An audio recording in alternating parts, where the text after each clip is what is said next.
Hello friends, இந்த வீடியோவில் என்ன பார்க்க போகிறோம் அப்படின்னா பார்த்தீங்கன்னா, சில பேர் பார்த்தீங்கன்னா, இறக்கும்போது கூட உயிரை அடுத்தவங்க உயிரை காப்பாற்றுறாங்க. இப்போ தான் பார்த்தீங்கன்னா, மெட்ராஸ் ஆட்டோக்காரர் 40 வயசு, அது திடீர்னு ஹார்ட் அட்டாக் வந்திருக்கு. ஆட்டோ விட்டு போயிடுறாரு. அதில் ஸ்கூல் குழந்தைகள் எல்லாம் ஏற்றிட்டு போகிறாரு.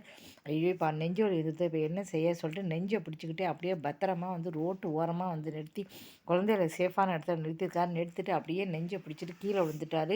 இதை பார்த்துட்டு வழியில் போகிறவங்க ஓடி உடனே பார்த்தீங்கன்னா ஆஸ்பத்திரியில் சேர்த்துருக்காங்க. ஆனால் அதுக்கு முன்னாடி அவர் இறந்து போயிருக்காரு.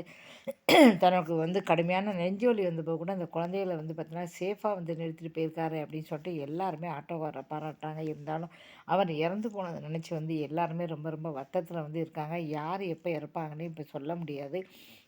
அவருக்கு வயசு 40 வயசு தான் ஆகுது. பாவம் சின்ன வயசு தான். அதில் பார்த்தீங்கன்னா, அவர் நெஞ்சோலி இறந்து போனது எல்லார்கிட்டயும் சோகத்தை ஏற்படுத்தியிருக்கு. இந்த வீடியோ பிடிச்சா மறக்காமல் சேனலை சப்ஸ்கிரைப் பண்ணுங்கள். தொடர்ந்து போடுற எல்லா வீடியோவும் பாருங்கள். நன்றி, வணக்கம்.